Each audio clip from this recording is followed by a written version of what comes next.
Good food improves your mood, and I am a good mood dude, so stay tuned.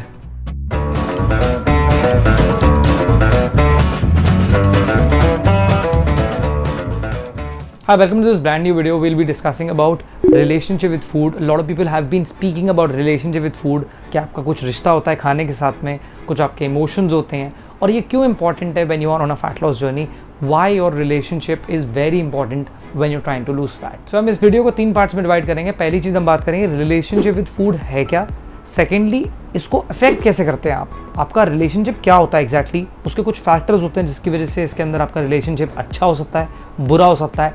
And third thing, I will tell you my tips and tricks about how you can sort out your relationship with food and successfully lose fat, be it a low carb diet, be it a ketogenic diet. So first point about what is relationship with food. Relationship with food refers to your psychological, emotional or your behavior around food and इसके ऊपर आपका attitude खाने के आसपास, आपके habits, आपका belief system बहुत कुछ based around होता है. ये काफ़ी सारी चीज़ों से affect होता है. तो 3 चीज़ें इसको सबसे ज़्यादा affect करती हैं. माने psychological, second is your emotional and third is going to be your behavior. इन तीनों को समझते हैं. Psychological aspects. These are aspects which are related to your thoughts, beliefs, and as well as your perception surrounding to food. And what do you think about food which is healthier, unhealthy? अगर आपको body image issues हैं, अगर आपके distorted eating patterns हैं, इसके negative impacts इस बड़ी basic चीज़ से पड़ते हैं कि आपको हो सकता है किसी ने educate ऐसे करा हो उस खाने के बारे में कि इसको मत खाना या इसको खा लेना. तो psychologically आप अपने खाने से अपना relationship को अच्छा भी कर सकते हैं, बुरा भी कर सकते हैं. Emotional aspects of food, these are related to your childhood experiences, these are related to your cultural differences, these are also related to your ethnicity, कि आप किसी खाने को क्यों खाते हैं. क्या उसमें कोपिंग मैकेनिज्म आपको मिलता है, क्या आप उसके अंदर खुशी ढूंढते हैं, क्या आप किसी टाइम पे बहुत ज़्यादा खुश हो रहे हैं तो आप तब भी कुछ खा रहे हैं. These are related to your emotions. काफ़ी बार ये होता है when somebody who is emotionally eating, that is technically relationship with food which is on the emotional front, that you try to stuff down those emotions and you try to just simply escape from reality by eating some good food. क्योंकि ज़िंदगी में जब आप हर चीज़ से हार जाते हो तो आपको लगता है यार खाने में ही खुशी मिल जाए, आज का दिन ही निकल जाए.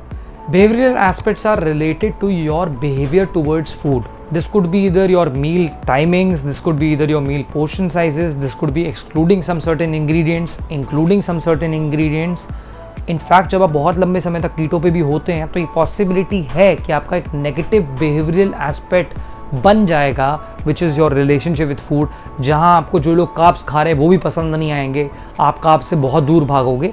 ये क्या है, जब ये बहुत ज़्यादा एक्सट्रीम लिमिट्स में जाता है ये भी बहुत ज़्यादा अनहेल्दी हो जाता है. इसके रिलेटेड काफ़ी लोग उसको बैलेंस करने की कोशिश करते हैं थ्रू माइंडफुल ईटिंग, बट ये behavioral aspects are also another aspects of relationship with food. Now when we have understood these 3 aspects, we will understand how do we sort this out, and you will have to first find out कि क्या आपके साथ में actually कुछ ऐसा हो रहा है, क्या आप साइकोलॉजिकली इमोशनली लो होकर के आपका बिहेवियर बहुत डिफरेंट है, क्या आप इन तीनों चीज़ों में से कहीं से भी इंक्लूडेड है, क्या आपका इमोशनल ईटिंग एपिसोड बहुत टाइम से चले जा रहा है जो ख़त्म ही नहीं हो रहा है. तो we'll understand ways to curb it down and what you can solve it with. So first simple point about solving your relationship with food is education awareness.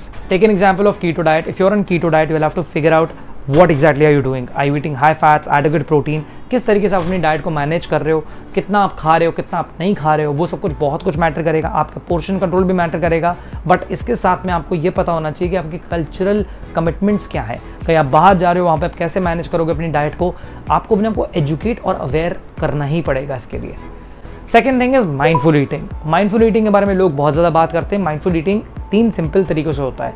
कितना आप खा रहे हो, आपने कैलकुलेशंस का ध्यान रखा कि आपके पोर्शन साइज़ कितना है, क्या आप खा रहे हो और क्या आप तब तक खा रहे हो जब तक आपका पेट भर गया है. अगर आप उसके बाद भी फिनिश करना चाह रहे हो तो फिर वो माइंडफुल ईटिंग का पैटर्न नहीं है. ये एक रीसेंट एग्जाम्पल है जहाँ मेरी एक क्लाइंट अपने सप्लीमेंट्स को फिनिश करना चाहती थी क्योंकि वो बड़े महंगे सप्लीमेंट्स थे. उनको ये बात समझ में नहीं आई कि वो सप्लीमेंट्स उनके लिए उनको ज़्यादातर उनको बेनिफिट्स की जगह पे काफ़ी हार्म कर सकते हैं, because these supplements are no more needed.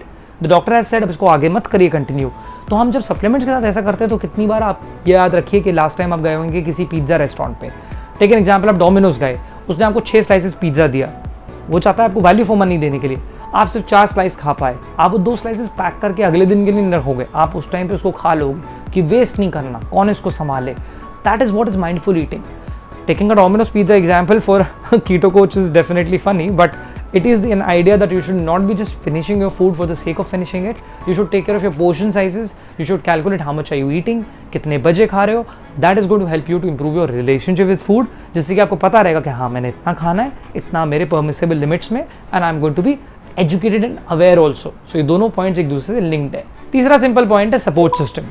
Support system आप अपनी फैमिली में ढूंढ सकते हो, फैमिली के बाहर ढूंढ सकते हो, किसी अपने फ्रेंड से ढूंढ सकते हो, जिससे आप इस बारे में शेयर कर सकते हो. अगर आप ये नहीं कर सकते, आपको अपना सपोर्ट सिस्टम बनाने की ज़रूरत है. आप अगर खाने की फ़ोटोज़ क्लिक करो, आप अगर अपने अंदर डिसिप्लिन थोड़ा सा डेवलप करने की कोशिश करो कि मैं क्या खा रहा हूँ, कितने बजे खा रहा हूँ, उसको मैं लिखना शुरू करूँ.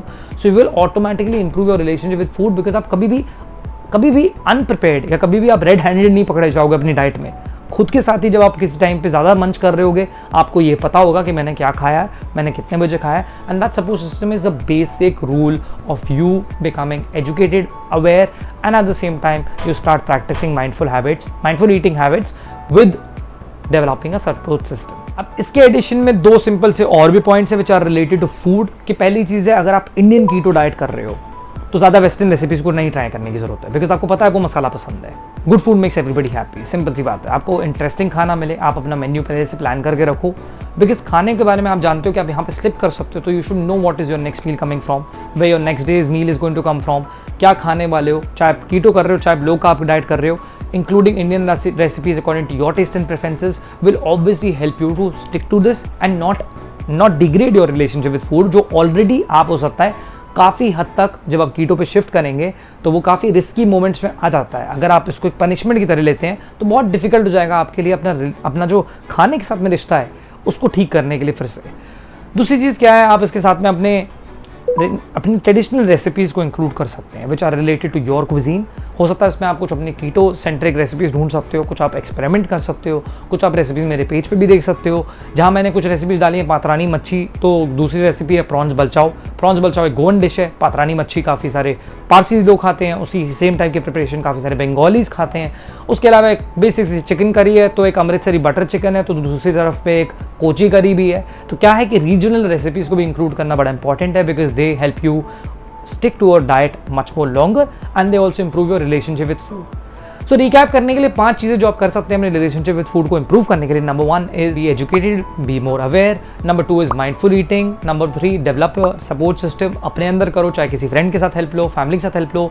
Number 4 is eat your Indian food in your keto diet, in your low carb diet. Try to keep it local to your cuisine, because आप अपने कल्चरल डिफरेंसेस को एकदम से चेंज नहीं कर सकते. कितने दिन तक अवोकाडो खाओगे, कितने दिन तक एस्पैरागस खाओगे, आर्टिचोक खाओगे, कभी ना कभी तो भिंडी में भी आओगे. सो आई होप आपको ये वीडियो पसंद आया होगा. नीचे लाइक बटन को जरूर क्लिक करिए अगर आपको वीडियो पसंद आया है, और कमेंट्स में जरूर बताइए आपका रिलेशनशिप कैसा है खाने से रिलेटेड. अपने रिलेशनशिप के बारे में मत बताइए.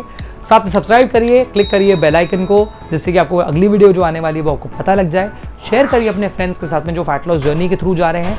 हो सकता है उनका रिश्ता खाने के साथ में इतना ठीक ना हो और वो बहुत ज़्यादा स्ट्रगल कर रहे होंगे. ये हम में से किसी को ज़रूर हेल्प कर सकता है. और आगे वाली वीडियोज़ के लिए सब्सक्राइब करना मत भूलिएगा. So this is Rahul Kamra signing off.